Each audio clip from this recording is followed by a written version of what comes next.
नमस्कार दोस्तों भारतीय नेवी ने एक और जाबाज काम किया है। क्या है कि जो गल्फ ऑफ एडन है वहां पर जो पायरेट्स रहते हैं, समुद्री लुटेरे, वो भारत की एक कार्गो शिप, एक बहुत ही क्रिटिकल कार्गो शिप वहां से जा रही थी, उसको लूटने की कोशिश कर रहे थे। तभी हमारी इंडियन नेवी एक्टिव हो जाती है, मार्कोस एक्टिव हो जाते हैं और उनको वहां से भगा देते हैं। आप देख सकते हो खबर, navy warship INS Trikand falls piracy attempt on India bound cargo vessel in Gulf of Aden. इसके बारे में एक एक चीज मैं आपको बताऊंगा, गल्फ ऑफ एडन है कहां और एक्चुअल में उस पर्टिकुलर रीजन में इतनी पायरेसी क्यों होती है, उसके पीछे का कारण क्या है। यहां पर हमारे जो जाबाज मार्को के कमांडोज हैं उन्होंने क्या किया, वो सब कुछ हम जानेंगे। चलिए शुरुआत करते हैं, लेकिन उससे पहले आप सबको बता दूं, अगर आप यूपीएससी की तैयारी कर रहे हैं, स्टडी IQ का जो नया बैच है वो 7 जुलाई से स्टार्ट हो रहा है। एक ऐसा बैच जिसमें प्रीलिम्स, मेंस, इंटरव्यू सब कुछ की तैयारी कराई जाएगी, मेंटरशिप, रिवीजन टेस्ट, बहुत कुछ मिलता है। इनफैक्ट यहां पर हम अलग अलग फीचर्स लेकर आए हैं, अलग अलग स्टूडेंट्स के रिक्वायरमेंट के हिसाब से। जो आपको सही लगता है वो आप चूज कर सकते हैं। एंड कोई डाउट है, प्रॉब्लम है बैच को लेकर, ये फोन नंबर दिया है, इस पर कॉल करिए, मेरी टीम आपको गाइड कर देगी। लिंक कमेंट सेक्शन में दिया हुआ है, यूज करिए कोड अंकित लाइव मैक्सिमम डिस्काउंट के लिए। चलिए शुरुआत करते हैं। सबसे पहले देखते हैं कि हुआ क्या है। देखिए, recently anti piracy operation launch किया गया इंडियन नेवी के द्वारा। ये सिर्फ एक सक्सेसफुली ऑपरेशन नहीं था, बट ये दिखा रहा था कि भारत अपना जो मैरीटाइम पावर है वो किस तरह से एक्सपैंड कर रहा है। हमारी जो रिस्पॉन्सिबिलिटी है as a net security provider, वो भी इसको दिखाता है कि इंडियन ओशन रीजन में कैसे भारतीय नेवी यहां पर सिक्योरिटी प्रोवाइड करती है। तो हुआ क्या था कि यहां पर जो इंडियन नेवी वॉरशिप है INS त्रिकंड, उन्होंने तुरंत एक डिस्ट्रेस सिग्नल आया था, एक merchant vessel that is MV golden Arsenal, और उसको तुरंत रेस्पॉन्ड किया क्योंकि उस पे एक बहुत ही क्रिटिकल कार्गो कंसाइनमेंट जा रहा था भारत का। और तब यहां पर उन सभी जो समुद्री लुटेरे थे वहां से भाग गए और करीब 21 जो हमारे क्रू मेंबर्स थे, including Indian seller, they all where safe. चलो इसको थोड़ा समझते हैं कि हुआ क्या था। क्या है कि जो गल्फ ऑफ एडन, पहले मैं आपको लोकेशन दिखाता हूं। देखो, पर्शियन गल्फ तो आपको पता ही है, स्ट्रेट ऑफ हॉर्मुज तो पूरे दुनिया को पता लग गया है। आप इधर आइए, यमन, यमन के जस्ट नीचे ये वाला जो पूरा हिस्सा है ना, दैट इज, इसके नीचे आप देखोगे ये जो सोमालिया पूरा आपको दिख रहा होगा, तो यही इसको हम कहते हैं गल्फ ऑफ एडन, राइट। और यहां पर एक स्टेट जाता है बाब एल मांडेब, और यहां पर जिबौती आपको देखने को मिलेगा। तो ये जो पूरा रीजन आप देख रहे हो ना, यहां पर लगातार पायरेसी होती रहती है बढ़ चढ़ के। तो हुआ क्या था कि इसी गल्फ ऑफ एडन से हमारा एक मर्चेंट वेसल, एक critical cargo ship MV golden Arsenal वहां से गुजर रहा था। और जैसा कि मैंने आपको बताया कि बहुत सारी पायरेसी वहां पर होती रहती है, हॉटस्पॉट माना जाता है। तो पायरेट्स ने क्या किया, हमारे वेसल्स को निशाना बना लिया। उन्होंने देखा कि एक कार्गो शिप वहां से गुजर रहा है और उन्होंने निशाना बनाया, और उसके बाद आप देख सकते हो कि तुरंत उसकी तरफ आगे बढ़ने लग गए ताकि इसके ऊपर बोर्ड किया जा सके, हमारे शिप के ऊपर चढ़ा जा सके और सभी क्रू मेंबर्स को बंदी बनाया जा सके। तभी क्या होता है कि हमारे जो क्रू मेंबर्स थे शिप के ऊपर, उन्होंने डायरेक्टली कन्फ्रंट नहीं किया, क्योंकि ऑब्वियस सी बात है इनके पास हथियार और बहुत कुछ चीजें होती हैं। तो हमारे क्रू मेंबर्स ने एक बहुत ही चालाकी का काम किया, जो कि इंटरनेशनली एक्सेप्टेड होता है, एंड एंटी पायरेसी प्रोसीजर एक प्रकार से फॉलो करना होता है।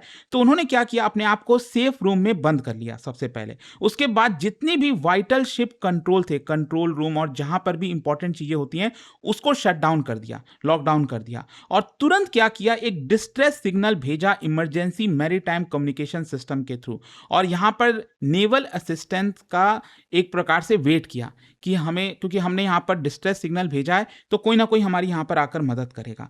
तो इसकी वजह से आप कह सकते हैं कि जो होस्ट, मतलब जो पायरेट्स थे वो बंदी नहीं बना सके, मतलब यहां पर जो शिप था उसको पूरी तरह से वो कंट्रोल नहीं कर पाए। तभी क्या होता है, ये जो डिस्ट्रेस सिग्नल गया था, फॉर्चुनेटली आप कह लीजिए कि हमारी जो एक इंडियन नेवी फ्रिगेट है INS त्रिकंड, वो वहीं पर मौजूद थी। और जैसे ही उनको पता चला कि ऐसा कुछ हुआ है, तुरंत उन्होंने अपना कोर्स चेंज किया और पूरा मैक्सिमम स्पीड अडॉप्ट कर लिया। रडार, हेलीकॉप्टर सर्विलेंस यहां पर स्टार्ट कर दिया गया, और जो बोर्डिंग टीम्स हैं उनको रेडी कर दिया गया कि तुरंत आपको शिप पे चढ़ना होगा। और ये दिखाता है कि जो इंडियन वॉरशिप है वो किस तरह से लगातार पायरेसी को खत्म करने की कोशिश करती रहती है। अब देखिए होता क्या है, जैसे ही यहां पर डेंजर दिखा, जो पायरेट्स थे उनको दिख रहा था कि वहां से सामने से इंडियन नेवी की शिप आ रही है, तो जो एलीट मार्कोस जो कमांडोज हैं वो तुरंत शिप पर चढ़ गए। और जितने भी पायरेट्स थे वो वहां से भाग खड़े हुए, मतलब उनको पता चल गया था कि इंडियन नेवी वहां पर मदद करने के लिए आ रही है, और तभी जितने भी पायरेट्स थे उनको लगा कि उनकी जान खतरे में है और वो वहां से भाग गए। लेकिन यहाँ पर जो मार्कोस कमांडोज थे वो हमारी शिप के ऊपर चढ़े, वहां पर हर एक कंपार्टमेंट को सर्च किया, मतलब देखना होता है ना कि कोई पायरेट कहीं छुपा हुआ तो नहीं है, कहीं हमारे क्रू मेंबर्स को खतरा तो नहीं हो सकता है, तो कोई भी एक्सप्लोसिव ना हो, कोई सबोटाज की कोशिश ना किया जाए, क्रू मेंबर्स की सिक्योर करना, कार्गो को एग्जामिन करना, हर एक तरफ से जांच किया गया और पूरे सैनिटाइजेशन ऑपरेशन के बाद जो है शिप को सेफ डिक्लेयर कर दिया गया ताकि वो आगे की जर्नी तय कर सकते हैं। अच्छा, यहां पर आपके मन में एक सवाल आ रहा होगा बार बार कि जो कार्गोस था उसको क्रिटिकल क्यों बोला जा रहा था, ऐसा क्या जा रहा था? देखो, अभी गवर्नमेंट ने इंटेंशनली इसको डिस्क्लोज नहीं किया है, ये कॉमन इंटरनेशनल प्रैक्टिस होता है। हो सकता है इसके अंदर पेट्रोलियम प्रोडक्ट्स होंगे, डिफेंस इक्विपमेंट हो सकता है, raw material, semiconductor component, fertiliser, कुछ भी हो सकता है। क्योंकि ऑब्वियस सी बात है, आप अभी रिवील कर दोगे तो फ्यूचर में एक प्रकार से ये वापस टारगेट बन सकते हैं, तो जानबूझकर यहां पर रिवील नहीं किया जाता कि उसके अंदर क्या था। खैर, इसको पूरा रीजन समझना होगा। देखो, गल्फ ऑफ एडन की जब हम बात करते हैं तो गल्फ ऑफ एडन मैंने आपको बताया है, ऊपर की तरफ यमन है और नीचे सोमालिया हो गया, और ये किसको कनेक्ट करता है? अरेबियन सी, इंडियन ओशन, रेड सी, बाब एल मांडेब स्ट्रेट। मैंने आपको बताया ये बहुत ही इंपॉर्टेंट चोक पॉइंट है, ये बाब एल मांडेब मैंने आपको बताया, और Suez Canal, Mediterranean Sea. It is one of world's most important maritime choke point. अच्छा, गल्फ ऑफ एडन इतना इंपॉर्टेंट क्यों है? क्योंकि ऑलमोस्ट जितने भी शिप्स है ना, Europe, Middle East, India, East Asia, सब इसी पर्टिकुलर कॉरिडोर से होकर जाते हैं, और भारत के लिए और ज्यादा क्रूशियल हो जाता है। इनफैक्ट मैं आपको बता दूं कि हम बार बार स्ट्रेट ऑफ हॉर्मुज की बात करते हैं, अगर कल के डेट में ये चोक हो जाता है ना, ये बंद हो जाता है, तो बहुत बड़ी मुसीबत आ सकती है। स्ट्रेट ऑफ हॉर्मुज से कई गुना बड़ी मुसीबत यहां पर आ सकती है, क्योंकि crude oil import, LNG, fertiliser, सब कुछ हमारा जितना भी एक्सपोर्ट है, ऑटोमोबाइल वगैरह, इलेक्ट्रॉनिक्स, सब कुछ यहीं से होता है। और ये जो रूट अगर डिस्टर्ब होगा तो फ्रेट कॉस्ट बढ़ जाएगी, इंश्योरेंस प्रीमियम बढ़ेंगे, डिलीवरी टाइम काफी लंबा हो जाएगा, पूरा आपको अफ्रीका होकर नीचे से होकर गुजरना पड़ेगा। खैर, क्वेश्चन ये है कि पायरेट्स वहां पर कर क्या रहे हैं, मतलब वो ऑपरेट कैसे करते हैं? इसका सबसे बड़ा कारण है सोमालिया।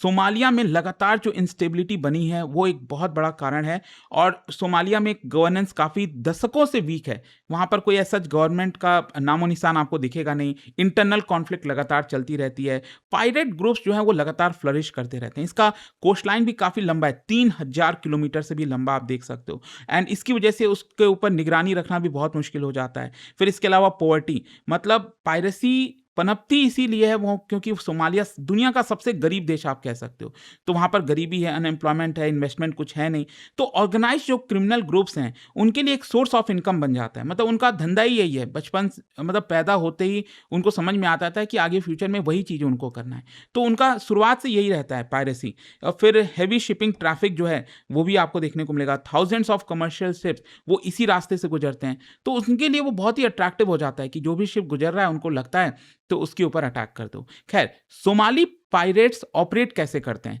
देखो, ये बहुत ही वेल प्लान तरीके से किया जा रहा है, क्योंकि बहुत लंबे दशकों से कर रहे हैं। सबसे पहले क्या करते हैं, वो एक हाईजैक्ड फिशिंग वेसल का इस्तेमाल करते हैं, एक कार्गो शिप का इस्तेमाल करते हैं जिसको मदरशिप कहा जाता है, और उसमें रहता है आपका छोटे छोटे बोट, जो स्पीड बोट्स होते हैं, हाई स्पीड बोट्स, वो रहते हैं। तो पायरेट्स क्या करते हैं कि उन स्पीड बोट्स के थ्रू जो है, जो सामने वाला शिप, कार्गो शिप जा रहा है, उसकी तरफ बढ़ने की कोशिश करते हैं तेजी से, और उनके पास होता है assault rifle, satellite phone, GPS, ladder, सब कुछ होता है। फिर उसके बाद वो जो सामने वाला कार्गो शिप है उसके ऊपर चढ़ जाते हैं, क्रू मेंबर्स को होस्टेज बना लेते हैं, बंदी बना लेते हैं, और उसके बाद नेगोशिएशन स्टार्ट होता है। ध्यान रखिएगा, जो कार्गो शिप पर वो चढ़े वो कार्गो लूटने की कोशिश नहीं करते हैं, बेसिकली रैंसम मांगते हैं कि हम आपको तभी छोड़ेंगे जब आप हमें इतने रुपए लौटा दोगे। मिलियंस ऑफ डॉलर्स कई बार डिमांड किया जाता है। अच्छा, कई आपके मन में सवाल आ रहा होगा कि कार्गो क्यों नहीं चुरा लेते? देखो, कार्गो इतना आसान थोड़ी है, बहुत बड़े बड़े शिप्स होते हैं, कार्गो शिप्स होते हैं, वहां से उसको अनलोड करना बीच समुद्र में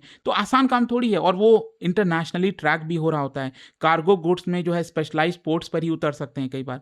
तो पायरेट्स का जो प्रॉफिट कमाने का तरीका होता है ना, वो यही है कि सामने वाले से फिरौती मांग लो, रैंसम जिसको कहा जाता है। अच्छा, जब हम मार्कोस की बात करते हैं, इसका फुल फॉर्म होता है मेरीन कमांडोज। भारत के जो मेरीन कमांडो हैं, ये बेसिकली भारत की एलीट नेवल स्पेशल फोर्सेस है, और उनका काम क्या होता है? Anti piracy, hostage rescue, counter terrorism, under water demolition, maritime reconnaissance, ship boarding, ये सब कुछ इंक्लूडेड होता है। और उनकी जो ट्रेनिंग है वो आप कह सकते हैं कि इंडियन आर्म्ड फोर्सेज में वन ऑफ द टफेस्ट होता है। बहुत ही हाई एट्रिशन रेट होता है इसके अंदर, आप समझिए। अच्छा, INS त्रिकन जो इस्तेमाल किया गया हमारे नेवी के द्वारा, ये एक स्टेल्थ फ्रिगेट है, तलवार क्लास फ्रिगेट के अंदर में आता है, और इसकी कैपेबिलिटी बहुत सारी है। जैसे स्टेल्थ डिजाइन है, उसको ट्रैक करना आसान नहीं है। Anti air missiles, anti ship missiles, anti submarine weapons, helicopter, सब कुछ इसके ऊपर आपको मिलेगा। Long range deployment capability.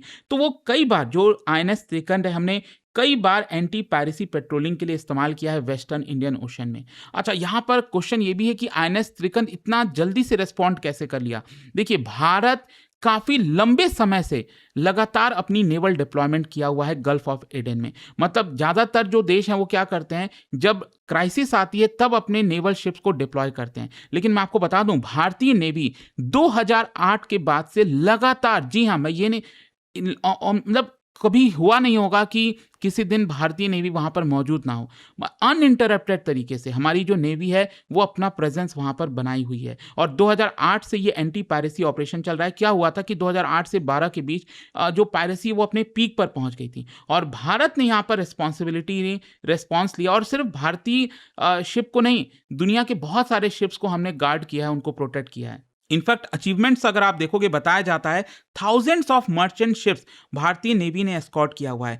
कई सारे जो वेसल्स हैं उसको रेस्क्यू किया है। इंडियन जो सी फेयरर्स हैं उनको प्रोटेक्ट किया है। जो फॉरेन शिप्स हैं रिगार्डलेस ऑफ नेशनैलिटी, उनको हमने असिस्ट किया है। हाईजैकिंग को प्रिवेंट किया है। तो इसकी वजह से भारत की जो इमेज है as a responsible maritime power, वो काफी मजबूत हुई है। इनफैक्ट भारत का एक ऑपरेशन चलता रहता है जिसका नाम है ऑपरेशन संकल्प। इसका ऑब्जेक्टिव यही है कि जो इंडियन शिपिंग है उसको प्रोटेक्ट किया जाए, अनइंटरप्टेड एनर्जी सप्लाई हो, कॉम्बैट पायरेसी को कॉम्बैट करना, टेररिज्म को समुद्र से हटाना, इस तरह की चीजें आपको देखने को मिलेंगी इस पर्टिकुलर ऑपरेशन के तहत। अच्छा, ओवरऑल इसका जियोपॉलिटिकल सिग्निफिकेंस समझिए। गल्फ ऑफ एडन जो है वहां पर बहुत सारे मल्टीपल सिक्योरिटी चैलेंजेस हैं, और जो पायरेसी है वो आपको हॉर्न ऑफ अफ्रीका में मिलेगी।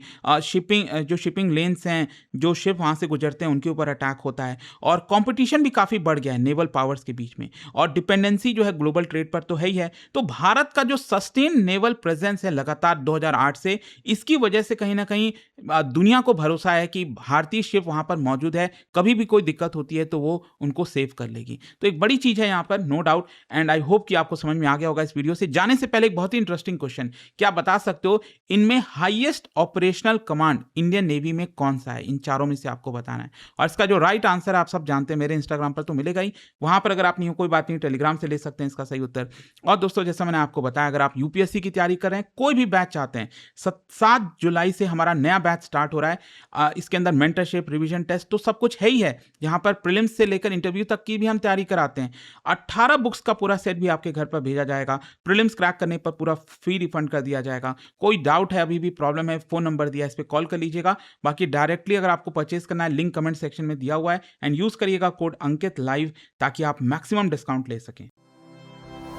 स्टडी IQ IAS, आपका सिलेक्शन हमारा मिशन।